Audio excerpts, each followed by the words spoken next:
Congress party की भारत जोड़ो न्याय यात्रा की शुरुआत 14 जनवरी 2024 से होने जा रही है, जिसके मद्देनजर आज वडोदरा शहर कांग्रेस कार्यालय पर पत्रकार परिषद का आयोजन करवाते हुए इस बारे में ज्यादा जानकारी मुहैया करवाई गई थी। आपको बता दें कि कांग्रेस पक्ष के राष्ट्रीय नेता राहुल गांधी के नेतृत्व में मणिपुर से भारत जोड़ो न्याय यात्रा की शुरुआत होने वाली है। कांग्रेस पक्ष के राष्ट्रीय अध्यक्ष मल्लिकार्जुन खड़गे इस यात्रा का प्रस्थान करवाने वाले हैं।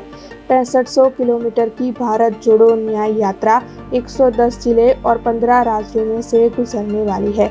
तब भारत जोड़ो न्याय यात्रा के बारे में जानकारियां देने के लिए वडोदरा शहर कांग्रेस कार्यालय पर आज पत्रकार परिषद रखी गई थी, जिस दौरान पूर्व विपक्षी नेता चंद्रकांत श्रीवास्तव की ओर से भारत जोड़ो न्याय यात्रा के बारे में ज्यादा जानकारियां मुहैया करवाई गई। परंतु जे इलेक्शन आवे छे तो શું માનો છો કે લોકસભાની ચૂંટણીમાં આ ન્યાય યાત્રાની અસર જોવા મળશે ને કોંગ્રેસ પાર્ટીને ફાયદો થશે? કોંગ્રેસ પાર્ટી ચૂંટણીલક્ષી આ યાત્રા નથી।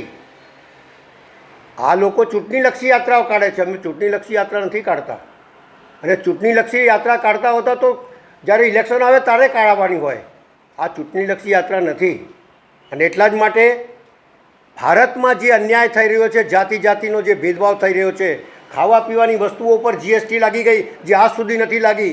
8 રૂપિયા કિલો લોટ હતું એ આજે 40 રૂપિયા મળે છે। ચોખા 12-14 રૂપિયા હતા એ 60 રૂપિયા મળે છે। લોકોને ખાવાના ફાફા થઈ ગયા છે, ફિક્સ પગારની નોકરીઓ થઈ ગઈ। આ તમામ બાબતો એક બાબતની ખેડૂતો આંદોલન કરે, 750 મરી જાય ઠંડીમાં તોય છતાં સરકાર જોવા ના જાય। મણિપુરની અંદર નગ્ન થઈને આપણી માતાઓ બહેનોને ફરાઈ અને પ્રધાનમંત્રી જોવા ના જાય। એ પ્રકારનું શાસન જોઈએ। શાસન એ હોય કે એક જરાક અમથા બી દુઃખ પડે તો એની વેદના સાંભળનાર જોઈએ। આ વાત લઈને આ ન્યાયયાત્રા એ જ ન્યાયયાત્રા છે કે લોકોમાં લડવાની હિંમત આવે। જે બાબા આંબેડકરે રચેલું સંવિધાન જેમાં હક આપેલું છે લોકોને લડવાનું, એ સંવિધાનના આધારે લોકો લડી શકે, પોતાનો ન્યાય મેળવી શકે।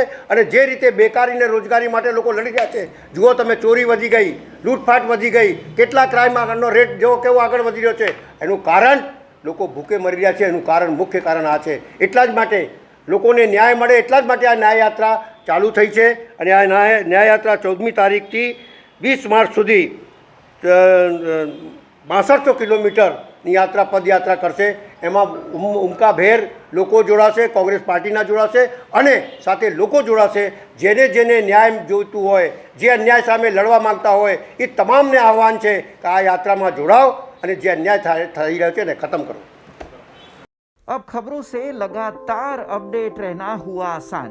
BRG न्यूज आपके मोबाइल स्क्रीन पर आज ही BRG न्यूज की mobile app Google play store और ऐप स्टोर से डाउनलोड करें और खबरों से लगातार जुड़े रहें।